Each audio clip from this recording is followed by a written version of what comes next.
how this show came to be possible. And just to make sure I don't forget anyone, we want to thank our funding partners this year for the Rites of Passage program.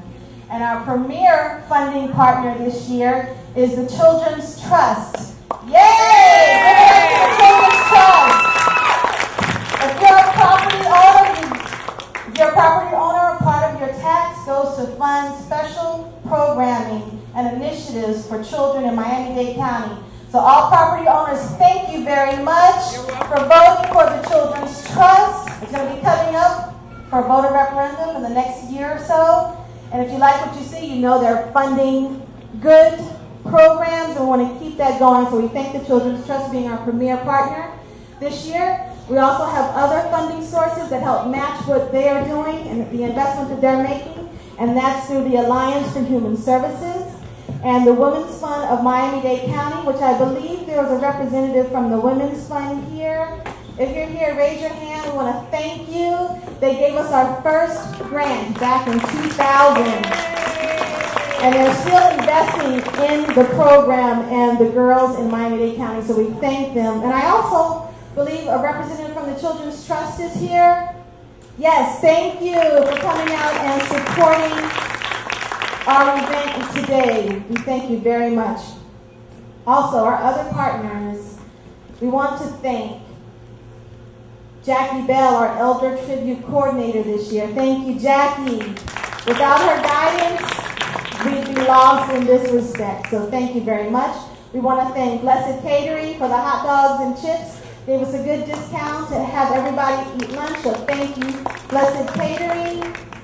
We want to thank our honorary elder who's here this year, Barbara Lloyd. Thank you very much for coming and supporting us. We want to thank all our partnership schools, which includes Booker T. Washington Senior High School, Phyllis Wheatley Elementary, Dunbar Elementary, Miami Edison Senior High School, Miami Edison Middle School. Thank you for all the principals who have allowed us to operate on your site this year. We also want to thank our technology consultant, John Fazio, who's going to be presenting part of the show tonight. Thank you very much. We want to thank our web designer, Little Brew Room. We want to thank our Mary Kay consultants who helped us get makeup and everything prepared for the girls today. We want to thank the Miami Herald for running that wonderful article in Thursday's Neighbors with a lovely picture. We want to thank them very much for doing that for us. And DJ Jam and Joe, who had the music outside to set the mood for today's event. Thank you very much. And all our grandparent volunteers, thank you very much for helping us out in the lobby. Thank you very much. We can't do it without you. Ms. Nasri, Ms. Jones, Ms. Riggins, there's a couple other people. Sorry if I don't have your name written down. Also, we have a lot of people to thank. You know, a lot of people go into making this program work. We don't do it by ourselves. We just want to make sure that everyone is recognized. Also, let's give another shout out to the Children's Trust for helping us print those wonderful activity books that were given out for free today. Hopefully you guys are learning something. The kids put that together. They worked on that. They edited it and everything. So we hope you enjoy those activity books. Let's see. Can't forget to thank our lovely staff who's been committed with us for the whole Rites of Passage year. Thank you so much. We have Stacy, Cindy, Edna, Linda, all of the staff. We thank you so much for dedicating your time and commitment to the organization and the program. Our interns, our youth interns that show up because they get paid and they love what they do, even though we harass them terribly. So thank you, interns, very much for committing to the Rites of Passage program. You guys can clap, please. Okay, and we also need to thank our board of directors.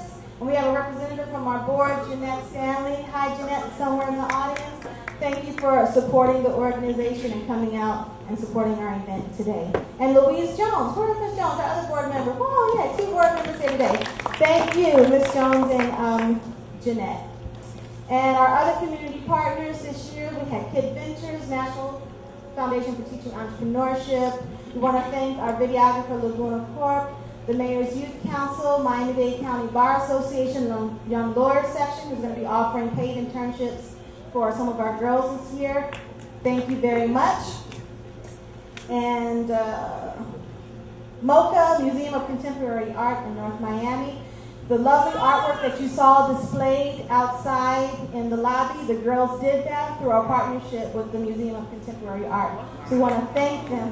They got great talent out of them. Thank you very much for helping us this year. And Sierra Club has taken us on wonderful educational, environmental awareness outings. Zion Ministries International, who has helped the girls do the drama workshops tonight. And Zoom In Productions for our photography for today's event.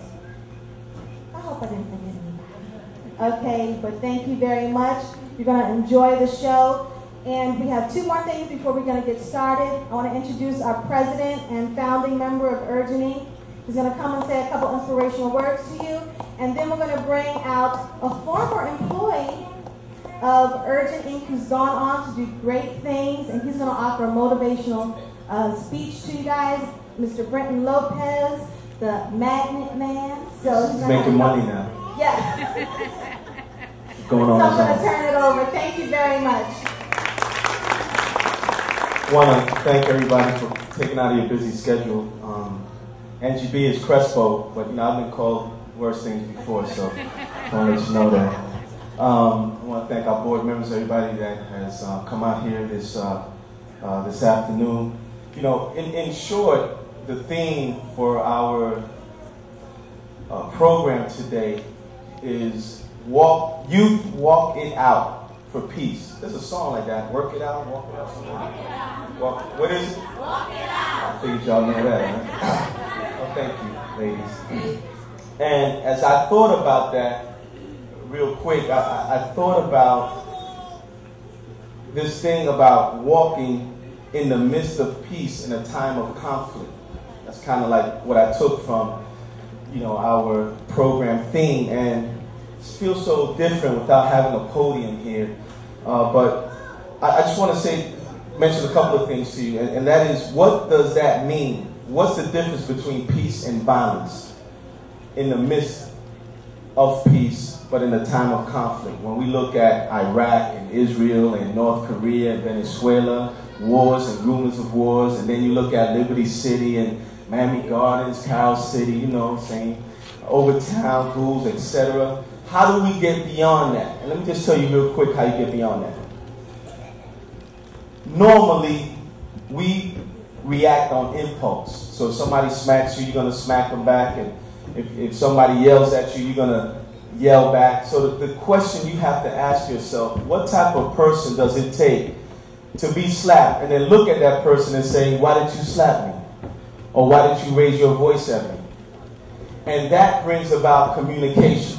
That brings about conversation. And usually that leads to peace. But when you deal with impulse and smacking back and yelling back and calling each other all these epithets and words, and then it creates a whole nother dynamics of violence in our communities. Let's forget about the drugs and activities, but anywhere in our country, in this world, if you go, let me just say this to you, I'm going to keep it as real as I can keep it. Black folks make up 12% of this population. Every time, and forget about all the other folks and white folks, and Cuban folks and Hispanic folks. Let's talk about the core of our communities. When you leave out of here and you go into Overtown and you go into Little Haiti and you go to any Martin Luther King Boulevard in this country, what are you going to see? What's the most prevalent thing you're going to see in those communities? If you forget about black on black crime too, what you're going to see? You're going to see some drug activity going on, lack of policing, and everything else that, that's happening. Not to say that it's not in other communities, but we can't afford that, man. We got to be about building our communities up. That's the bottom line.